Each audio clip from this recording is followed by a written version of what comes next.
नमस्कार, मैं प्राध्यापक डॉक्टर कविता राजेंद्र दाते, इतिहास विभाग अध्यक्ष लोकनायक बापूजी अने महिला महाविद्यालय यवतमाल। आप सभी का हार्दिक स्वागत करती हूँ।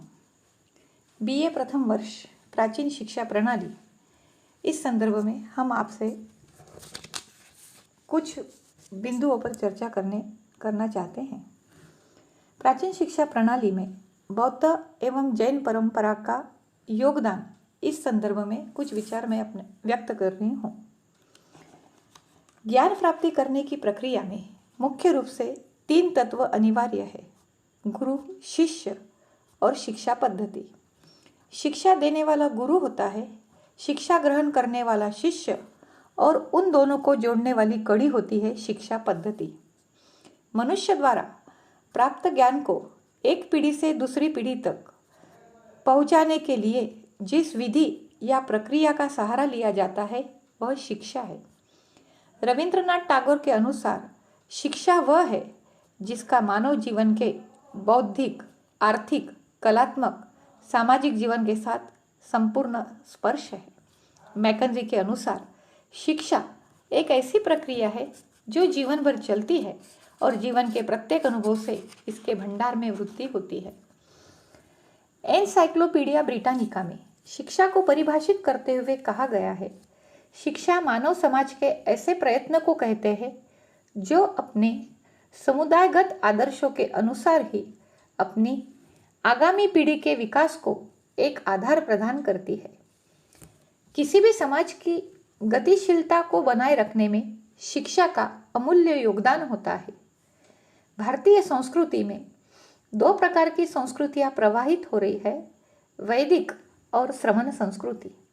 श्रमण संस्कृति में शिक्षा का मूल उद्देश्य आत्मा की विशुद्ध अवस्था को प्राप्त करना तथा मानव में सुप्त अंतर्निहित आत्मशक्तियों का विकास करना है।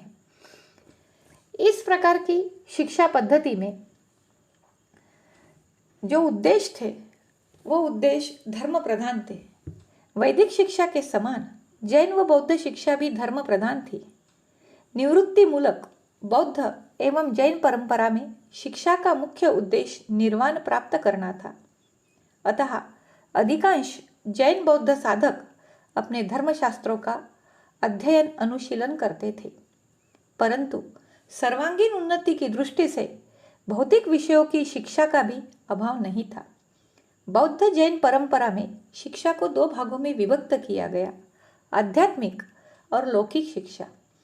इस समय शिक्षा के उद्देश्य निम्नलिखित थे: धार्मिकता एवं पवित्रता का जीवन में निर्वाह करना, शिक्षार्थी को सामाजिक दृष्टि से उपयोगी बनाना, व्यक्ति के व्यक्तित्व का सर्वांगीण विकास करना, चरित्र निर्माण पर बल देकर आत्मकल्याण का मार्ग प्रशस्त करना। व्यक्ति की शारीरिक नैतिक प्रगति में शिक्षा की एक अहम भूमिका होती थी। साथ ही लोक व्यवहार के ज्ञान को प्राप्त करने में शिक्षा समुचित मार्गदर्शक बनती थी। आधुनिक शिक्षा पद्धति के समान अर्थार्जन अथवा जीवन निर्वाह के लक्ष्य के रूप में प्राचीन शिक्षा पद्धति का प्रचलन नहीं दिखाई देता है। शिक्षा व्यक्ति के सामाजिक सम्मान को बढ़ाने में सहायक होती थी, पर शिक्षा के आधार पर समाज आर्थिक, जातिगत अथवा धर्म के रूप में बटा हुआ नहीं दिखता था, जैसा कि आधुनिक समय में दिखाई देता है। शिक्षा के क्षेत्र में स्पर्धा अथवा व्यक्तिगत उपलब्धियों को आज के समान अत्यधिक महत्व नहीं दिया जाता था। बौद्ध और जैन परंपरा में कुछ व्यवहारिक विषयों की शिक्षा दिए जाने के संकेत मिलते हैं। सामान्य विषय जिसमें लेखन, गणित, अर्थशास्त्र होते थे, कला, शिल्पकलाएं, काटना, बुनना, छपाई, रंगाई, वास्तुकला, मूर्तिकला। व्यावसायिक विषय कृषि, पशुपालन, चिकित्सा, वाणिज्य। सैनिकी शिक्षा, सारथी विद्या, धनुर्विद्या, मल्ल विद्या, इस तरह की शिक्षा है। जैन परंपरा में लौकिक शिक्षा के अंतर्गत पुरुषों के लिए 72 तथा स्त्रियों के लिए 64 कलाओं का समावेश किया गया। जैन परंपरा में गृहस्थों के लिए विहित षटकर्म में असी, मसी, कृषि, विद्या, वाणिज्य के साथ शिल्प का भी विशेष उल्लेख मिलता है। इस समय लौकिक शिक्षा का पाठ्यक्रम 2 भागों में विभक्त था, प्रारंभिक तथा उच्च पाठ्यक्रम। छात्रों को अपनी अपनी अभिरुचि तथा सामर्थ्य अनुसार पाठ्य विषयों को चुनने की स्वतंत्रता थी। वैदिक युग के समान बौद्ध जैन परंपरा में वर्ण अथवा जाति के आधार पर व्यवसाय के चुनाव के उदाहरण कम ही मिलते हैं। मिलिंदपन्न ग्रंथ से ज्ञात होता है कि इस समय वैदिक शिक्षा के विषयों को भी पढ़ाया जाता था। बौद्धकालीन शिक्षा केंद्रों में शिक्षा के अनेक विषयों के साथ 4 वेद, 6 वेदांग, उपनिषद, षड्दर्शन आदि भी पढ़ाए जाते थे। अतः इसके लिए शिक्षार्थी को संस्कृत का ज्ञान आवश्यक था। यशस तिलक नामक ग्रंथ में अमृतमती महारानी की द्वारपालिका को समस्त देशों की भाषा तथा वेश की जानकार कहा गया है। सोमदेव ने यशोधर द्वारा नैपुण्य प्राप्त किए गए विविध विद्याओं का विवरण बताते हुए कहा है, प्रजापति की तरह सब वर्णों में, परिरक्षक की तरह प्रसंस्थान में, पूज्यपाद की तरह शब्दशास्त्र में, स्याद्वादेश्वर की तरह शब्दाख्यान में, अकलम की तरह प्रमाण शास्त्र में, पनिपुत्र की तरह पद प्रयोग में, कवि की तरह राजनीति में, रैवत की तरह अश्वविद्या में, अरुण की तरह रथ विद्या में, परशुराम की तरह शस्त्र विद्या में, शकुनाश की तरह रत्न परीक्षा में, भरत की तरह संगीतक मत में, काव्य की तरह व्यू रचना में, चंद्रायनीश की तरह अपर कलाओं में सिद्ध हस्त था। इस विद्याओं के माध्यम से ज्ञात होता है कि बौद्ध और जैन परंपरा में सभी प्रकार की कलाओं को, शास्त्रों को पढ़ाया जाता था। विभिन्न प्रकार की विद्या, शिल्प, लिपि, ललित कलाओं के माध्यम से शिक्षा को समुचित महत्व दिया गया, जिसके कारण व्यक्तित्व विकास में सहायता प्राप्त हुई। जैन परंपरा में कई तरह के आगम ग्रंथ है, जिसमें 72 कलाओं का वर्णन मिलता है। उसी प्रकार जम्बू द्वीप प्रज्ञप्ति टीका ग्रंथ में महिलाओं के 64 कलाओं की सूची उपलब्ध होती है। मिलिंदपन्न ग्रंथ में 12 शिल्पों का वर्णन है, जिसे पाठ्य विषयों में सम्मिलित किया गया। इस समय सभी कलाओं की सैद्धांतिक एवं व्यावहारिक शिक्षा दी जाती थी। बौद्धकालीन लौकिक शिक्षा के अंतर्गत शांति भिक्षु शास्त्री ने 96 कलाओं का उल्लेख किया है। चीनी यात्री फाइयान, ह्यूएनसेंग, इत्सिंग के वृत्तांतों से शिक्षा क्षेत्र में उपलब्ध विभिन्न कलाओं की जानकारी मिलती है। मिलिंदपन्न ग्रंथ में राजा मिलिंद ने 19 प्रकार की शिक्षा प्राप्त की थी, जो निम्न प्रकार से थी: श्रुति, स्मृति, सांख्य, योग, न्याय, वैशेषिक, गणित, संगीत, आयुर्वेद पुराण, इतिहास, ज्योतिष, माया, तर्कशास्त्र, सम्मोहन, युद्ध करना, कविता, मुद्रा विज्ञान। बौद्ध विहारों में विभिन्न विषयों के विशेषज्ञ आचार्य हुआ करते थे। तक्षशिला, नालंदा, वल्लभी जैसे अंतरराष्ट्रीय ख्याति प्राप्त विश्वविद्यालयों में वेद वेदांगों के अध्ययन की समुचित व्यवस्था थी। जातक ग्रंथों में 18 प्रकार के शिल्पों का उल्लेख मिलता है। काष्ठ, धातु, अर्दुम, चर्म, बुनकर, कुम्हार, हाथीदांत कर्म शिल्पी, रंगरेज, सुतार, मछुआ, कसाई, शिकारी, रसोइया, नाई, मालिक, नाविक, बास शिल्पी, चित्रकार। प्राचीन वैदिक शिक्षा प्रणाली के संदर्भ में अल्तेकर द्वारा दी गई शिल्प सूची में कुछ परिवर्तन दिखाई देते हैं, जैसे वाद्य, वार्ता, पशुपालन, व्यापार, आयुर्वेद, गजाश्व, कानून शास्त्र, युद्ध कला, इंद्रपाल, क्रीड़ा, मानिरागाकर ज्ञान। ललित विस्तार नामक ग्रंथ में विविध कलाओं की सूची सांकेतिक रूप में दी गई है, जिनसे इन कलाओं की सर्वव्यापकता की जानकारी मिलती है। इसके अतिरिक्त जैन परंपरा में आगम सूत्रों के अंतर्गत अंग उपांग जैसे आगम ग्रंथों की तथा बौद्ध परंपरा में 3 पिटक की अर्थात सूत्र पिटक, विनय पिटक, अभिधम्म पिटक की शिक्षा दी जाती थी। इस समय पाठ्य विषयों में विविधता होने पर भी छात्र किसी एक विषय में ही प्रावीण्य अथवा योग्यता प्राप्त कर सकते थे। तकनीकी शिक्षा के क्षेत्र में व्यापारी संघों का महत्वपूर्ण योगदान था, जो अपने क्षेत्र में व्यवहारिक प्रशिक्षण की सुविधाएं प्राप्त करते थे। व्यावसायिक शिक्षा के विकास में व्यापारिक श्रेणियों की भूमिका महत्वपूर्ण होती थी। इन कलाओं से यह ज्ञात होता है कि बौद्ध एवं जैन परंपरा में व्यावहारिक विषयों में सामाजिक, सांस्कृतिक, आर्थिक तथा धार्मिक परिस्थितियों को समुचित महत्व दिया गया था। बौद्ध धर्म ग्रंथों के अनुशीलन से ज्ञात होता है कि सामान्यतः 18-20 वर्ष की आयु में व्यक्ति अपना अध्ययन समाप्त कर गृहस्थ बन जाते थे। कुछ जातकों के उल्लेखानुसार 16 वर्ष की उम्र में राजकुमारों को सभी विषयों की शिक्षा दी जाती थी, किंतु इसका अर्थ यह भी नहीं कि वे सभी शास्त्रों के ज्ञाता हो जाते थे। इसका आशय इतना ही है कि 16 वर्ष की आयु तक उनकी सामान्य शिक्षा पूर्ण हो जाती थी। शिक्षार्थी की पात्रता के संदर्भ में बनाए गए नियमों में जातिगत भेदभाव का उल्लेख नहीं मिलता, किंतु नैतिक नियमों से विदित होता है कि जैन अथवा बौद्ध संघ पारिवारिक अथवा सामाजिक व्यवस्था को विचलित किए बिना शिक्षा को समाज व्यवस्था में समायोजन बनाए रखने का प्रयास करने में सफल होते थे। जैन परंपरा में पाठ, प्रश्नोत्तर, शास्त्रार्थ, उपदेश, नय, उपक्रम, पंचांग, श्रवण, प्ररूपणा इन विधियों का अध्यापन पद्धति में प्रयोग किया जाता था। बौद्ध परंपरा में पाठ, शास्त्रार्थ, उपमा, प्रश्नोत्तर, उपदेश, प्रमाण, स्वाध्याय विधि का अध्यापन पद्धति में उल्लेख मिलता है। इत्सिंग के अनुसार बौद्धिक शक्ति बढ़ाने के लिए उस समय 2 परंपरागत पद्धतियां प्रचलित थी। एक, मौखिक प्रवचनों अथवा पाठों को कंठस्थ करना तथा लिखित लेखों को एकाग्रचित्त होकर पढ़ना।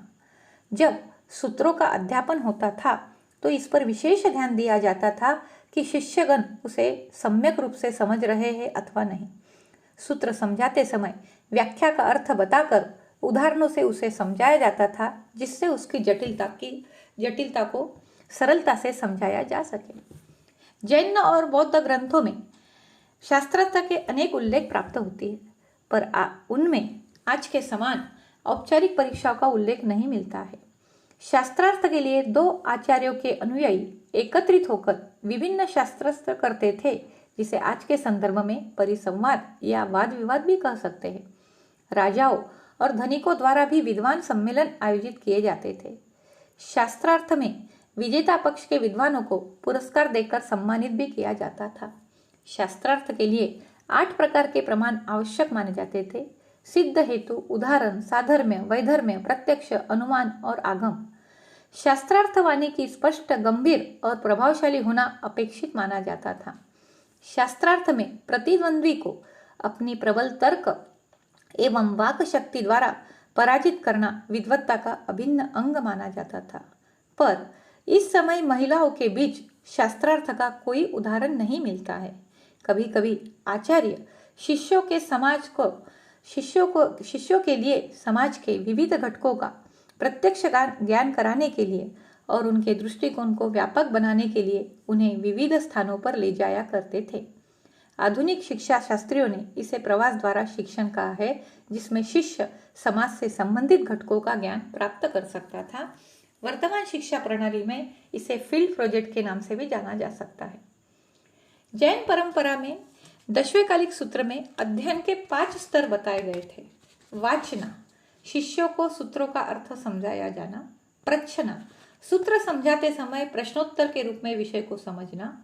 अनुप्रेक्षा, पठितांश पर मनन चिंतन करना, उसके अर्थ को समझना। आमनाय, पठित सूत्रों का सही उच्चारण करना। धर्मोपदेश, प्रमुख धार्मिक सिद्धांतों तथा धर्म कथाओं का अध्ययन करना।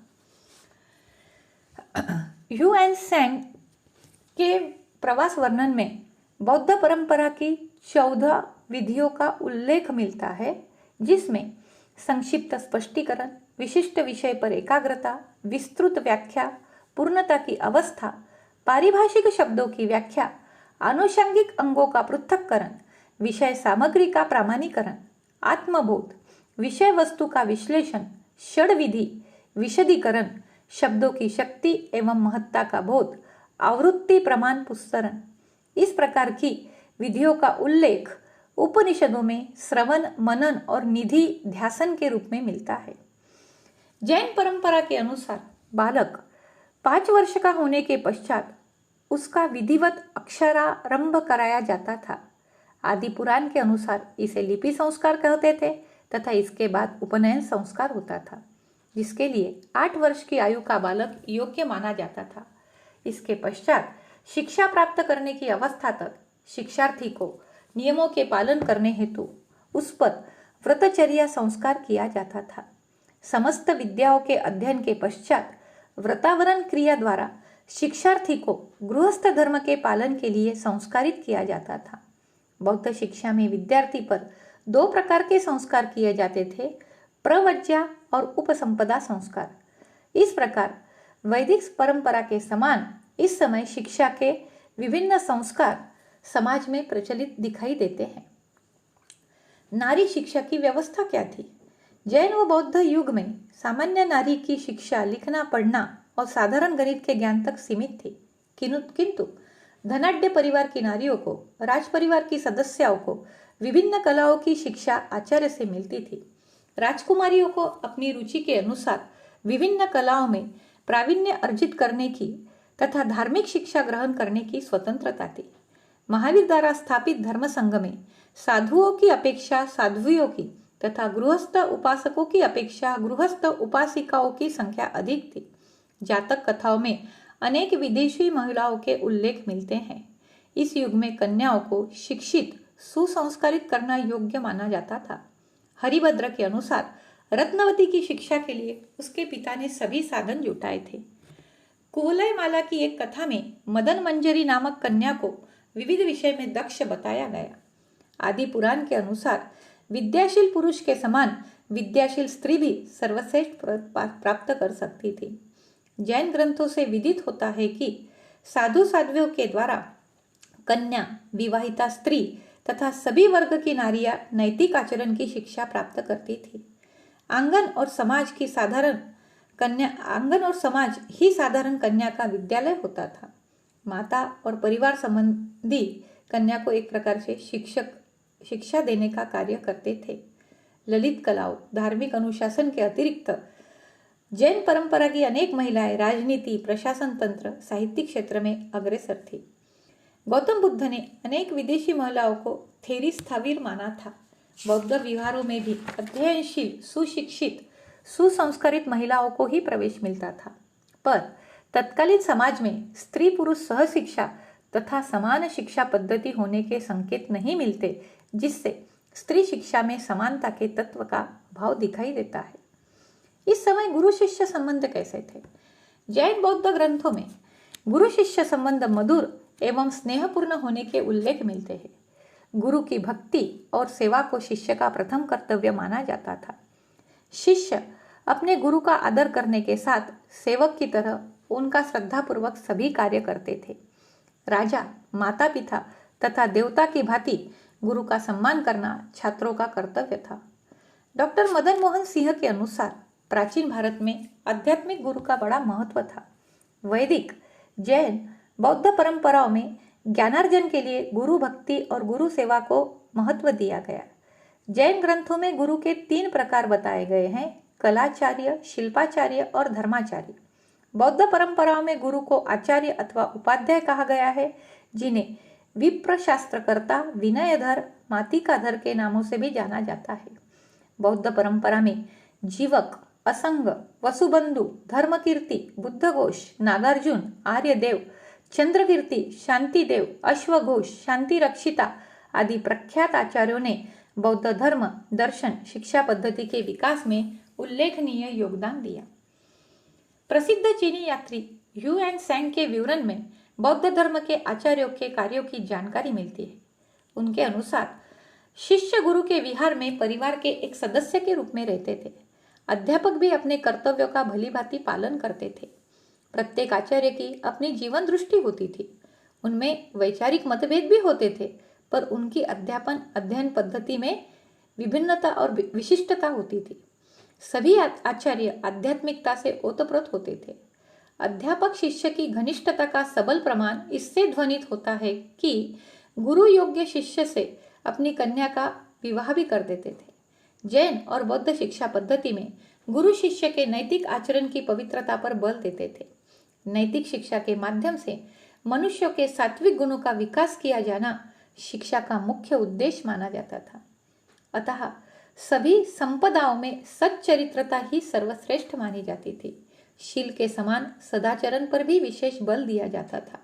गुरु शिष्य को सीख देते समय कुछ विचारों पर अमल करने को कहते थे, जैसे बिना पुरुषार्थ के भाग्य सिद्धि नहीं हो सकती, ज्ञान साधना के लिए आत्मसंयम अनिवार्य है, सत्संग से, धर्म श्रवण से, कर्मरत रहने पर मोक्ष मार्ग की प्राप्ति होती है, सत्य और अहिंसा ये मानवीय नैतिकता के दो शीर्ष बिंदु है, मनुष्य को वर्तमान समय के अनुसार कर्मरत रहना चाहिए। जैन एवं बौद्ध परंपराएं मूलतः निवृत्ति मार्गी होने से इन दोनों ही परंपराओं में निर्वाण को वरीयता दी गई, अतः इनकी शिक्षा पद्धति का आधार भी मोक्ष प्राप्ति ही माना गया है। फिर भी लौकिक शिक्षा का प्रचलन इस बात का संकेत देते हैं कि सामान्य तौर पर इन दोनों ही परंपराओं ने मानव के आध्यात्मिक भौतिक विकास के बीच समन्वय स्थापित करने का प्रयास किया। कुल मिलाकर प्राचीन भारतीय समाज जीवन में शिक्षा का मुख्य उद्देश्य धार्मिकता एवं पवित्रता के निर्वहन के साथ चरित्र निर्माण और व्यक्तित्व विकास भी अपेक्षित था। वैदिक शिक्षा प्रणाली के समान पुरुषों के लिए 72 कलाएं तथा महिलाओं के लिए 64 कलाओं के प्रचलन की जानकारी बौद्ध और जैन परंपरा में भी मिलती है। मौखिक अथवा पाठांतर विधि के प्रचलन के साथ विभिन्न अध्यापन पद्धतियों से विषय को समझाने के लिए गुरु व्यवहारिक तथा क्रियात्मक विधि को महत्व दिया करते थे। इस समय वर्ण अथवा जाति के आधार पर शिक्षा देने के संदर्भ नहीं मिलते, साथ ही नारी के लिए स्वतंत्र शिक्षा नीति अथवा सहशिक्षा के उल्लेख भी नहीं मिलते, क्योंकि नारी की शिक्षा को पारिवारिक संगठन तथा समायोजन से जोड़ा गया था। इस समय प्रचलित शैक्षणिक केंद्रों में शिक्षा का स्तर उच्च होने से भारतीय शिक्षा पद्धति को विदेशों में श्रेष्ठ स्थान प्राप्त हुआ। प्राचीन शिक्षा प्रणाली ने भारतीय संस्कृति तथा समाज जीवन की गतिशीलता को बनाए रखने के साथ अपनी पारंपरिक विशेषताओं को भी कायम रखा। इसी कारण शिक्षा प्रणाली के माध्यम से भारत अपनी सांस्कृतिक विविधता को सफलतापूर्वक प्रसारित करने में सक्षम सिद्ध हुआ। कुल मिलाकर जैन और बौद्ध परंपरा में गुरु शिष्य शिक्षा पद्धति के बीच उचित समन्वय दिखाई देता है। इस समय आचार्य अपने शिष्यों में सदाचार, नैतिकता, अनुशासन के साथ विविध विषयों का यथोचित बोध कराता था। जैन एवं बौद्ध परंपरा में गुरु शिष्य के संबंध में अनेक समानताएं दिखाई देती है। जैन एवं बौद्ध शिक्षा पद्धति का पाठ्यक्रम धार्मिक साहित्य को छोड़कर लौकिक स्तर पर प्राय समान ही था। दोनों ही पाठ्यक्रमों में शिल्पों को तकनीकी शिक्षा पर बल दिया गया था। दोनों ही पाठ्यक्रमों में अहिंसा प्रधान विचारधारा को महत्व देते हुए भी उनमें सैनिक प्रशिक्षण पाठ्यक्रम भी पढ़ाया जाता था। जैन और बौद्ध साहित्य में नारी की शिक्षा पद्धति का कोई स्वतंत्र वर्णन नहीं है, किंतु साहित्यिक अथवा अभिलेखीय साक्ष्यों में विदुषी महिलाओं के अवश्य उल्लेख मिलते हैं, पर उनके लिए स्वतंत्र उपनयन विधि, गुरुकुल प्रणाली, सहशिक्षा के प्रचलन का उल्लेख नहीं मिलता है। जैन बौद्ध शिक्षण प्रणाली में वाद विवाद, प्रश्नोत्तर, व्याख्यान का विशेष स्थान था। शिक्षण संस्थाओं के संगठनात्मक विकास के साथ जब शिक्षार्थियों की संख्या बढ़ने लगी, तब सामान्य शिक्षण काल के अतिरिक्त अन्य समय में छात्र आचार्य के पास जाकर अपनी कठिनाइयों का समाधान प्राप्त करते थे, जिसे आज के संदर्भ में ट्यूटोरियल्स के से जोड़ा जा सकता है। प्रश्नोत्तर विधि, शास्त्रार्थ विधि, स्वाध्याय विधि, उपदेश विधि दोनों ही परंपराओं में पाई जाती है। जैन शिक्षा में 4 वेदों का अध्ययन होता था। जैन परंपरा में 18 प्रकार की लिपियों का, बौद्ध परंपरा में 64 प्रकार की लिपियों का उल्लेख मिलता है। जैन परंपरा में महिलाओं के लिए 64 कलाएं बताई गई है। प्राचीन काल में कलाओं का अध्ययन व्यापक रूप से होता था। जैन शिक्षा में पुरुषों के लिए 72 कलाएं जबकि बौद्ध शिक्षा में 96 कलाओं का समावेश किया गया है। इन कलाओं में मानव के शारीरिक, मानसिक, बौद्धिक विकास की शक्ति निहित थी। जैन तथा बौद्ध धार्मिक संघ विद्या प्रचार प्रसार के अत्यंत प्रभावशाली शिक्षा केंद्र थे। बौद्ध शिक्षा प्रणाली में विद्यापीठ पद्धति का विकास हुआ, जिसने भारतीय ज्ञान, संस्कृति, कला को विदेशों में स्वतंत्र पहचान दिलाई। वैदिक शिक्षा पद्धति के समान बौद्ध और जैन शिक्षण पद्धति में आचार्य बनने के लिए वर्ण या जाति का बंधन नहीं था। अतः अध्यापन का कार्य उच्च शिक्षा अर्जित करने वाले किसी भी सुयोग्य व्यक्ति को मिलता था।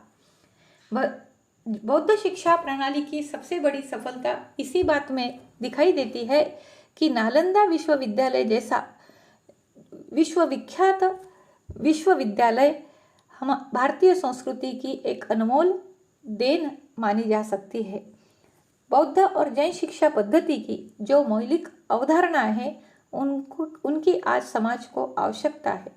इस शिक्षा पद्धति में प्राचीन वैज्ञानिक नैतिक विचारधारा को अपनाने से उनकी उपयोगिता आज के युग में प्रमाणित हो सकती है।